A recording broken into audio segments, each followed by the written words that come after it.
Ah, voilà, je crois que ça marche, tout le monde nous entend. Bonjour tout le monde. Bonjour Euh, à tous, oui. Merci d'être là. Voilà, donc moi je m'appelle Yann Decré, je suis directeur général de Sésame, et puis je te laisse te présenter, Xavier. Donc, bonjour à tous, donc Xavier Marucco. Donc, j'ai en charge le déploiement de l'ingénierie système dans une business group de Valeo qui s'appelle la business group Thermal System. Et donc, je suis là dans ce cadre aujourd'hui pour échanger avec Yann et faire partager mon expérience sur le déploiement de l'ingénierie système. Très bien, alors Christophe l'a dit, ces webinaires, je vais essayer de cliquer au bon endroit, pardon, voilà, tac. Ces webinaires se déroulent sur 1 heure, on tiendra scrupuleusement le timing.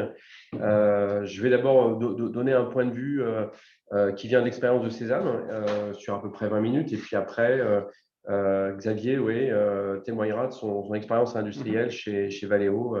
Thermal System, voilà, Valeo Thermal System, tu nous parleras de ça après, et puis on prendra les questions au fur et à mesure. Donc, vos questions vont être traitées, vous les saisissez dans le chat fait pour ça, et puis on en parle jusqu'à la fin.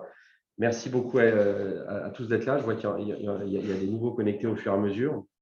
On commence. Alors voilà, peut-être pour commencer, moi je prends une slide peut-être pour vous rappeler ce que c'est Sésame. Alors pour certains d'entre vous, vous faites partie de la communauté Sésame sans ES qui est liée à l'utilisation de la méthode, hein.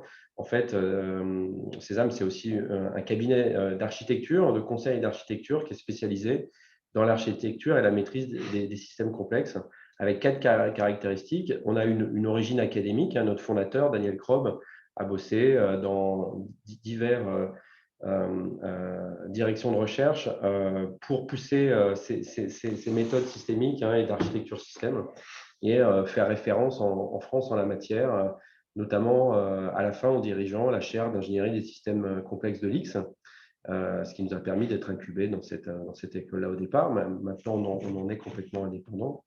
La deuxième caractéristique, c'est la méthode Sésame que beaucoup d'entre vous connaissent, hein.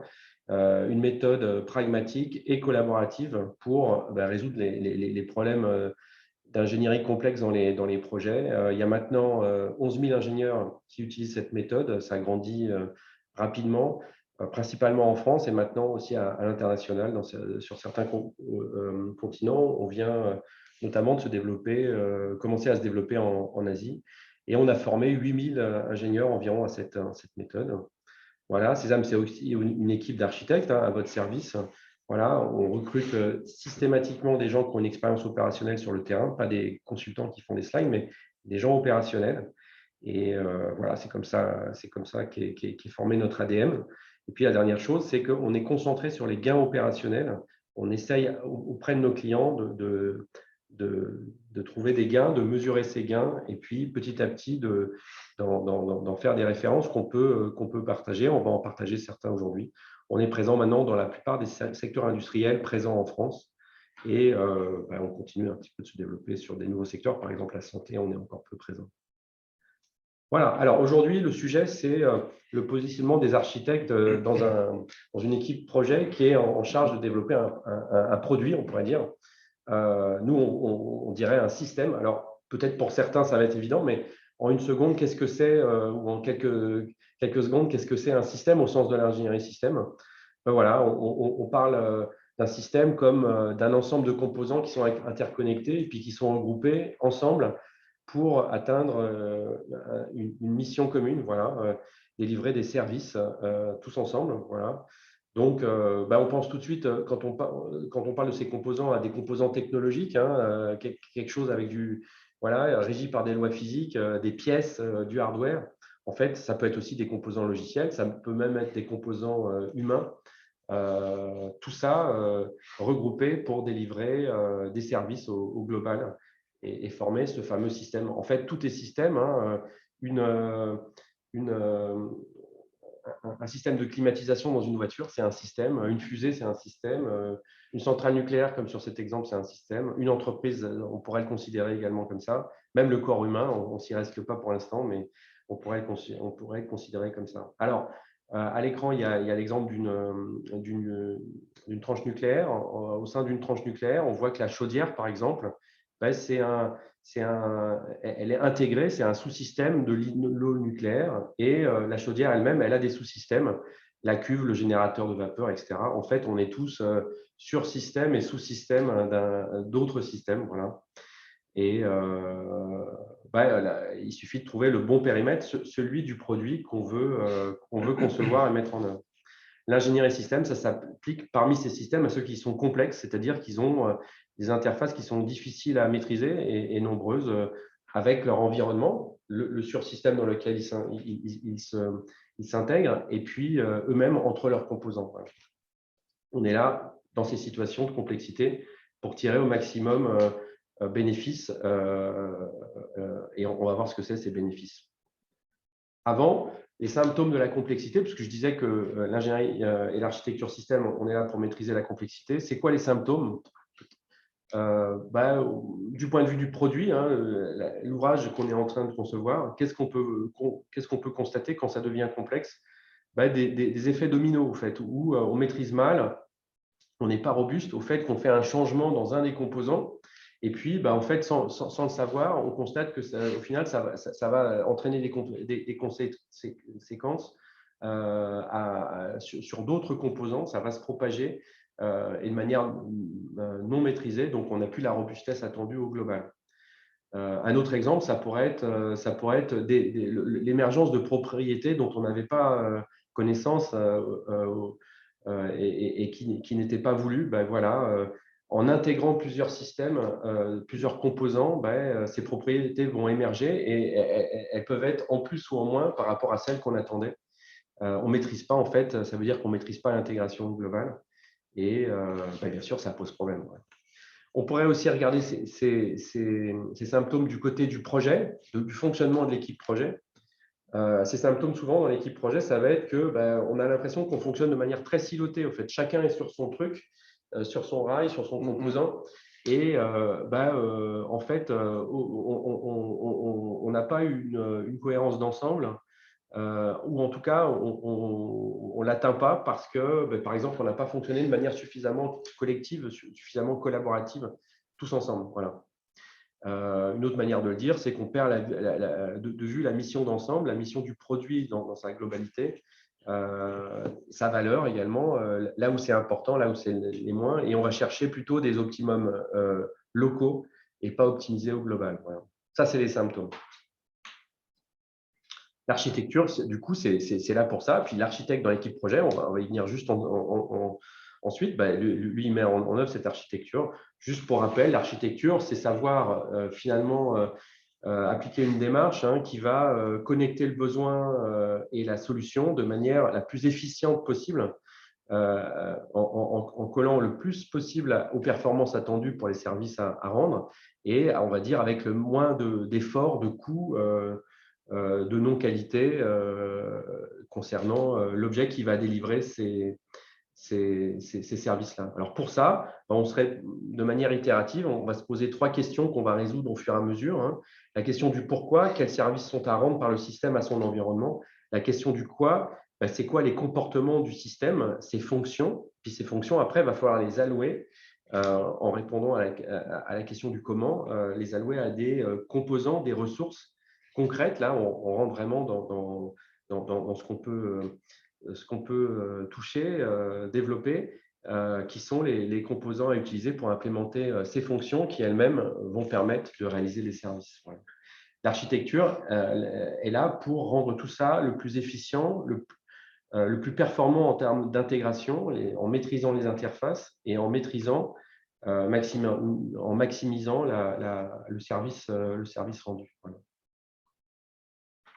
Alors, pour y arriver, finalement, qu'est-ce qu'on cherche? On cherche l'efficacité opérationnelle en maîtrisant ce système et l'approche, et c'est tout le cœur vraiment de l'approche méthodologique, en tout cas qu'on pousse côté Sésame, c'est d'en faire une approche qui est vraiment là pour, au sens positif, casser les silos, au sens d'optimiser la compréhension, la prise en compte des besoins, les contraintes, les cas d'utilisation, donc être en en cohérence et en bonne compréhension avec, on pourrait dire, les clients, les utilisateurs de ce système.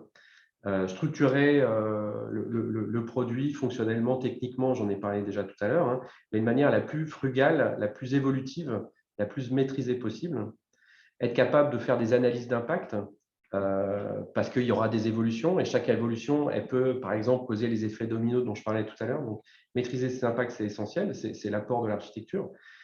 Et puis, du coup, réduire les coûts, réduire les délais, améliorer la qualité. Souvent aussi maximiser la réutilisation et la durabilité de ce qu'on conçoit. C'est vraiment important. Par exemple, chez Valeo, je crois que c'est ce que vous bossez.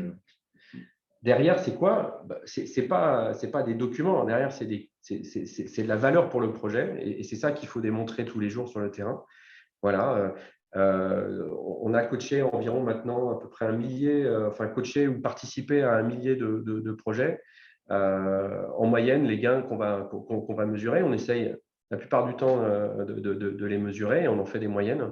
C'est moins 20 à moins 30% sur la durée des projets, le coût de l'ingénierie. Et ça se gagne en fait parce qu'il y a moins de, on pourrait dire, de réserves ou de non-conformité. Si on regarde par exemple les réserves au passage de jalon, on va baisser de manière drastique ces réserves. Et ces réserves, elles sont du coup génératrices soit de risques pris, ce qui est quand même dommageable au global, soit de modifications et donc de surcoûts et de surdélais. Voilà. Donc, moins 50%, moins 70% sur ces réserves, ça permet de gagner les 20% et 30% sur les coûts et les délais. Alors, pour ça, c'est le sujet d'aujourd'hui, il faut parler de l'architecte. Hein. Donc, l'architecte, il est là pour… il est d'abord au sein, et au sein, c'est important à souligner, hein, il n'est pas à côté, il est au sein de l'équipe projet au maximum hein, pour optimiser l'efficience du système conçu, hein, répondre au maximum aux besoins, à sa capacité de bonne intégration. Bon, le système dont on parle, on l'a vu tout à l'heure, il est composé de plusieurs composants. Là, sur le schéma, il y a de la mécanique, il y a de l'automatique, il y a de l'électronique, il y a peut-être un peu de logiciel. Et son point focal, c'est l'intégration, c'est la cohérence. On pourrait résumer ça à l'incohérence entre les interfaces entre ces composants au sein du produit. En fait, derrière chacun de ces composants, il y a des gens. Et donc, les interfaces techniques qu'il y a entre son composant, on peut les projeter sur des interfaces qu'il y a entre les gens qui en sont responsables. Et l'architecte, au milieu de ces gens, il va être là pour les faire converger, en fait. Donc, il a à la fois en tête la cohérence des interfaces techniques et à la fois en charge de faire converger pour prendre les bonnes décisions, donc les interfaces humaines entre ces différents responsables techniques. Voilà. Et c'est vraiment un job qui n'est pas que technique. Hein. Oui, il faut des compétences techniques, hein, on va dire des compétences d'ingénieur à l'origine. Hein. Oui, il faut une méthode en plus qui permette de délivrer de la valeur rapidement, hein, sans promettre des trucs qui mettront 3 ans à arriver. Mais il faut aussi des soft skills, enfin des compétences humaines qui sont pas anodines. Hein. Une capacité d'expliquer les choses, d'être synthétique, aussi de créer du lien entre les gens et de faire fédérer pour prendre des bonnes décisions. Voilà. On va en parler tout à l'heure, parce qu'à contrario, les écueils, ça serait par exemple que cet architecte soit dictatorial ou arrogant. Non, il faut beaucoup d'écoute également. Voilà, donc ça c'est le rôle de l'architecte dans l'équipe projet. Une des questions habituelles, c'est ouais, mais alors du coup, nous, on n'en a pas ou pas beaucoup, on ne sait pas quand est-ce qu'il faut l'impliquer, sur quelle phase du projet. Bon, alors, si on était dogmatique, on dirait sur toutes les phases en fait, hein, mais c'est vrai que même à la fin, l'architecte, il peut contribuer dans les phases de vérification ou de validation à peut-être aider à prendre par exemple des arbitrages sur ça on va pas tester, ça on va tester, parce qu'en fait il est capable de faire le lien avec les exigences et leur importance. Il peut aussi jusqu'au bout aider à gérer des modifications, parce que malheureusement ça pourrait arriver, même si on va faire tout pour les limiter. En fait son apport c'est surtout j'aurais dû couper mon son apport c'est surtout sur les phases amont. Hein. C'est là qu'on va investir du temps pour en gagner derrière. Et on voyait qu'on peut gagner jusqu'à 20 ou 30% du temps au final. Voilà. Donc, par une analyse très opérationnelle au départ, hein, sur l'environnement, les services à rendre, les cas d'utilisation, Après, quand on va rentrer dans la conception générale, on va aussi beaucoup faire de fonctionnel, on va continuer l'analyse opérationnelle. Et puis, plus on va aller vers la conception détaillée, plus on va être dans l'architecture qu'on appelle organique, hein, vraiment la conception, l'aide à la conception des composants et à leur bonne interface entre eux. Voilà. Donc, pour finir, c'est un positionnement qui est surtout sur les phases amont, mais qu'on peut aussi rendre un peu plus durable avec moins de temps passé par la suite. Il y a une autre question qui se pose très souvent quand on parle de l'implication de l'architecte dans un projet, c'est oui, mais alors par rapport au chef de projet, est-ce que ce n'est pas une espèce de concurrent du chef de projet? Comment ça se positionne? En fait, c'est vraiment, déjà, il faut se dire, un projet, c'est une équipe, c'est un objectif d'émission, un attendu, puis il y a un chef, ouais, il n'y en a qu'un. Donc, si on doit dire qui est chef de projet, ben, c'est le chef de projet, évidemment. Il est là pour ça et son objet, c'est de garantir le bon fonctionnement d'ensemble du projet pour délivrer en temps et en heure et en budget et en qualité le produit attendu. Voilà. Il a la responsabilité d'ensemble, mais il est plutôt sur la coordination des activités, des gens, sur l'animation de ces gens-là et du planning, des ressources, des arbitrages. Voilà, il est là-dessus. Il serait plutôt comme on pourrait dire dans le management. Voilà. Et bien sûr, il porte la responsabilité de l'ensemble. À ses côtés, ça pourrait être comme un de ses bras droits, il y a l'architecte, lorsqu'on parle de produits un peu complexes, hein, lui, il est vraiment sur le produit. Lui, son obsession, c'est que le produit corresponde bien aux besoins attendus ou le couvre au maximum le besoin attendu et de manière la plus frugale et la plus efficace possible. Il est, comme on l'a vu, concentré sur l'intégration de tous ces composants pour que ça marche. Voilà. Donc, il serait plutôt sur, sans jargonner sur ces initiales qui sont marquées là, il serait plutôt, bien sûr, sur le produit et ses composants et mettre d'accord tout ça. Voilà. Donc, c'est comme, on pourrait dire que c'est, par exemple, un peu le directeur technique hein, du chef de projet. C'est un rôle tout à fait complémentaire. Sur des projets très simples, ces rôles, ils se combinent en fait. Dès que les projets sont un peu complexes, enfin sont complexes, c'est très très bien qu'ils soient séparés parce que comme ça, l'un renforce l'autre et puis peut-être permet l'un et l'autre à prendre du recul. Le chef de projet va challenger sur les délais, les coûts. L'architecte va, j'espère, prendre conscience de ça et prendre ça dans les arbitrages qu'il propose, mais également défendre la qualité et la bonne efficacité du projet à la fin. Je vois que des questions arrivent au fur et à mesure. C'est très bien, continuez de poser des questions. Alors, pour finir, on pourrait se dire, bon, bah, OK, bon, bah, il suffit de mettre en place… attention, il y a vraiment des écueils à absolument éviter dans la mise en place de l'architecture système. L'architecture système et l'architecte dans le projet, il va apporter beaucoup de valeur s'il prend bien le sujet. Voilà. S'il ne le prend pas bien, il pourrait ne pas apporter cette valeur. Voilà. Le premier truc, et ça, ce n'est pas de son fait à lui, hein, ça peut être aussi du fait de l'organisation, c'est l'architecte, il ne faut pas qu'il travaille complètement en parallèle du projet. Voilà. Il s'insère dans le projet, il s'insère dans son planning, dans ses activités. S'il travaille en parallèle, souvent le corollaire, c'est qu'il va travailler en voulant faire le maximum, le truc le plus complet possible. Dans la plupart des cas, il va arriver en retard, en fait. Il sera complètement déphasé par rapport avec le projet. La valeur apportée est nulle dans ce cas-là. Il ne faut pas faire ça. La deuxième chose, c'est que finalement, un jour, un directeur technique dit « mais je suis convaincu, il faut mettre des architectes. Allez, je parachute un architecte dans un projet ». S'il est juste parachuté comme ça, hein, s'il s'insère dans un fonctionnement qui n'est absolument pas fait pour l'embarquer, bah, il ne va pas se passer grand-chose. En tout cas, ça va être très difficile et pas très efficace. Hein. Ça veut dire que faut adapter un minimum le fonctionnement du projet en termes de livrables, en termes de rituels, sans doute en termes de responsabilité également, pour qu'il puisse apporter sa valeur dans le projet. Hein. Sinon, c'est le meilleur moyen que ça ne serve pas à grand-chose. À la limite, pour tuer l'architecte système dans le projet, il suffit de rien adapter à son arrivée. Effectivement, dans ce cas-là, c'est un peu comme n'importe quel rôle. Hein. En fait, ça ne va pas fonctionner. Hein. Ça va pas fonctionner. Donc, il faut aussi accompagner son arrivée, puis expliquer aux gens comment ça va fonctionner. Un troisième écueil qui est vraiment, à notre sens, prégnant. Hein, donc, attention, ça dépend aussi de la culture, de la manière dont se positionnent, dont apprennent leur métier, en fait, ces architectes. Hein. C'est des architectes qui viseraient, en fait, l'application stricte de tous les outils possibles, de toutes les méthodes possibles, pour faire un truc 20 sur 20. Et versus, chercher vraiment l'efficience, la frugalité, apporter le minimum, le maximum de valeur avec le minimum d'effort. Donc, ces postures un peu trop intégristes, on va dire, elles ne délivrent pas de valeur, parce que du coup, les gens se disent, oh là là, son truc, il est complètement irréaliste, laissons-le de côté. Et puis, il s'agit de délivrer day-to-day de la valeur le plus rapidement possible.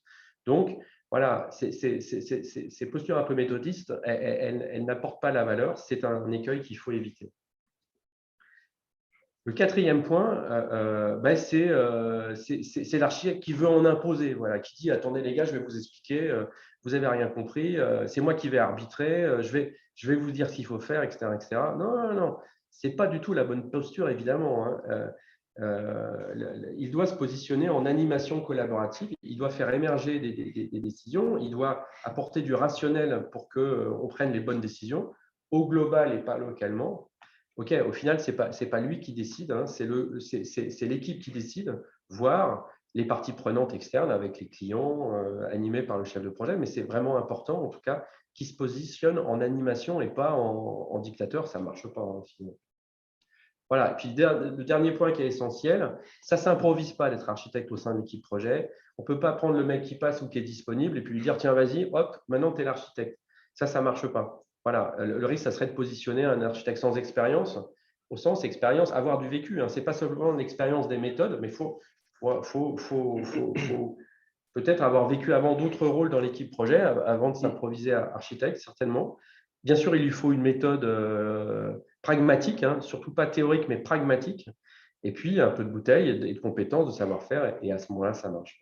C'est ça, les 5 écueils dont je voulais vous parler. Je suis à peu près dans les délais. J'ai un dernier slide. En fait, vous connaissez peut-être Sésame pour le fait qu'on forme dans vos entreprises quelquefois les architectes, qu'on va coacher opérationnellement des gens dans l'équipe projet pour jouer ce rôle-là.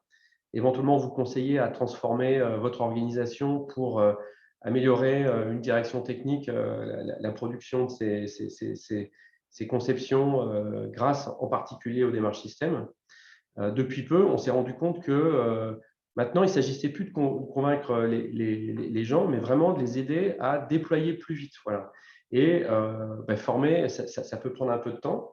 Donc, certains de nos clients nous demandent maintenant de positionner des architectes dans les équipes. On le fait, voilà, c'est nouveau. On le fait depuis à peu près octobre de l'année dernière. Donc, ça veut dire dans des projets complexes, avec des objectifs drastiques d'amélioration, voilà, de limiter les risques, tout ce que je vous ai expliqué tout à l'heure, de limiter les modifications, les coûts, les délais, de se positionner un peu en collaboratif dans l'équipe projet, parce que sinon, ce n'est pas compatible avec ce qu'on préconise. Et voilà. Et si vous n'avez pas de ressources architectes chevronnées pour y arriver, on serait là pour vous y aider également, donc il faut le savoir. Le contexte, c'est aussi, faut que vous soyez conscient qu'il faut avoir une vigilance versus une assistance technique au kilo qui fournit des ingénieurs, mais qui vont apprendre chez vous. Voilà, l'offre dont on parle, c'est un positionnement où on va mettre 3 choses en place chez vous dans votre projet. Un architecte, bien sûr, certifié, chevronné. Un socle méthodologique, il arrive et il le connaît. Et si on parle un peu de transférer du savoir, c'est plutôt lui vers l'équipe projet que l'inverse. Et puis, à côté, quelques heures par semaine, un architecte principal chez nous, ça veut dire quelqu'un de très expert, qui va en plus booster le projet en apportant en plus un peu de conseils et de coaching, un peu de challenge délivrable pour en plus booster le résultat et en faire une démonstration vraiment de réussite et de gain. Voilà, c'est ça qui est important. On peut vous proposer ça également. Voilà, moi j'en ai fini. Je suis un petit peu à 3 minutes près hors délai. Ouais. À toi. Ok, merci, merci Yann. Point de vue opérationnel chez Valeo. Alors, justement, la transition est bien trouvée, c'est-à-dire que là, tu as évoqué les principaux aspects, on va dire, théoriques, académiques, conceptuels. Et l'objectif, c'est effectivement là de vous présenter mon retour d'expérience en tant que client et a fortiori sur des aspects vraiment opérationnels et pragmatiques. Donc, le vrai mot-clé qu'il faut retenir, c'est le côté pragmatique. Moi, Donc, démarrer les activités. Alors, donc Valeo est organisé en 4 business groups, donc gros pôles d'activités principaux, dont un qui est les systèmes thermiques, où on s'occupe de la partie gestion thermique de la cabine, donc tout ce qui est climatisation, chauffage, etc. pour les occupants. La partie gestion thermique aussi de la batterie, ce qui est assez nouveau avec le déploiement des véhicules électriques. Et puis, historiquement aussi, sur la partie powertrain. Donc, en fait, c'est un cœur d'activité qui, historiquement, est très, on va dire, orienté composants, orienté petit système. Donc, finalement, la culture d'ingénierie système n'était pas tellement développée. Et donc, de plus en plus en fait, de clients, de constructeurs, en fait, nous demandent d'avoir une approche système, justement, pour livrer, alors typiquement, non pas des échangeurs sur un système de climatisation, mais la globalité, donc les échangeurs, le compresseur et donc tous les composants qui vont avec. Donc j'ai démarré cette activité il y a un petit peu moins de 3 ans au sein de THS et en fait, je cherchais une méthodologie, on va dire, opérationnelle, pragmatique, pour justement permettre ma philosophie était la suivante, c'est-à-dire que pour moi, un ingénieur système, c'est avant tout un ingénieur généraliste et pas du tout un méthodologue. Donc le fait de se noyer dans une méthodologie parfois trop compliquée, ce n'est pas du tout ce que je souhaitais. Et donc, on a pu donc démarrer une collaboration maintenant il y a un petit peu plus de 2 ans avec Sésame sur un certain nombre de nos produits. Et un de ces produits donc, est un produit donc, à succès pour notre entité depuis 20 ans. C'est un produit ce qu'on appelle le front-end module, qui ferme en fait l'avant du véhicule, qui va héberger un certain nombre on va dire, d'accessoires, de composants, dont les phares, le radiateur, etc. Également la partie absorbeur de choc, absorbeur d'énergie. Voilà. Donc, un produit phare et finalement qui n'a pas attendu l'ingénierie système pour effectivement être un produit à succès pour notre entité. Donc, finalement, le challenge était le suivant, c'est-à-dire que l'expert de ce système-là, avec l'expert de ce système-là, on s'est dit, voilà, aujourd'hui, on a une approche très orientée donc, par rapport à la pyramide que Yann a présentée, très orientée, on va dire, vue constructionnelle, donc l'architecture physique, le composant. Mais finalement, la partie expression de besoin et donc l'identification des fonctions n'était pas faite de manière systématique. Et donc, l'objectif a été de capitaliser, récupérer effectivement le maximum de besoins. Donc, comme l'a indiqué Yann, effectivement, l'objectif n'était pas d'être péremptoire et puis de dire, voilà, c'est comme ci, comme ça, mais c'est effectivement d'avoir un échange pédagogique et puis des séances de brainstorming avec les différents experts du domaine pour récupérer ce besoin et puis identifier les fonctions, donc qui sont les réponses finalement du système à notre besoin, et de faire le lien avec l'architecture existante. Donc ça, c'est vraiment ce qu'il faut retenir, c'est comment, par rapport à un produit à succès, on peut déployer une méthodologie pragmatique. Alors, donc c'est un travail qui a pris quand même plusieurs mois, parce que c'est un produit complexe, un produit mécanique certes, mais complexe. Donc, mon retour d'expérience, après avoir donc utilisé la méthodologie Sésame, est le suivant. Donc, quelque part, on a réalisé un référentiel facile à utiliser, compréhensible. Alors, on est déployé dans tous les pays du monde où il y a de l'automobile qui roule. Donc, l'objectif, effectivement, c'est d'avoir une méthodologie facile à comprendre, facile à utiliser. Alors, bien évidemment, un produit d'ingénierie, il y a un certain niveau de complexité, mais une des forces, en fait, j'illustrerai le côté pragmatique dans la force des diagrammes. C'est-à-dire qu'effectivement, Sésame propose beaucoup de diagrammes, une boîte à outils avec énormément de diagrammes. Donc ça se comprend assez facilement. On ne rentre pas dans la finesse, la subtilité de chaque langue. Donc ça, c'est quelque chose qui permet d'aller assez vite. Et justement, pour nous, c'était aussi l'objectif d'éviter de reproduire un certain nombre d'erreurs de conception. Effectivement, avec un référentiel robuste et rigoureux, c'est beaucoup mieux. Après, il y a aussi un point sur lequel je vous invite aussi à à regarder ce qui peut être intéressant pour ceux qui développent du système, c'est la partie outillage, puisqu'effectivement, réaliser des diagrammes, c'est bien, mais sur du Google Slide, du PowerPoint, je dirais, on perd le côté objet au sens informatique, c'est-à-dire qu'un flux qui va être échangé entre le système et puis une partie prenante extérieure, ça reste un objet informatique avec ses caractéristiques physiques, entre quelle ou quelle partie ça échange. Donc, choix aussi d'outils. Donc ça, je suis aussi à votre disposition là pour en parler. Et on a donc ça, c'est plus pour les exigences, vous l'avez compris, de diagrammes. Et puis aussi, on a des exigences textuelles. Il faut bien quand même décrire un certain nombre de choses. Et là, on a un outil qui est utilisé dans pas mal d'industries qui s'appelle DORS, que la plupart, je pense, d'entre vous connaissent. Donc ça, c'est une partie importante. Donc là, en termes de bénéfices chez nous, alors comme je vous l'ai dit, en fait, on partait, c'était une activité vraiment, vraiment nouvelle pour nous.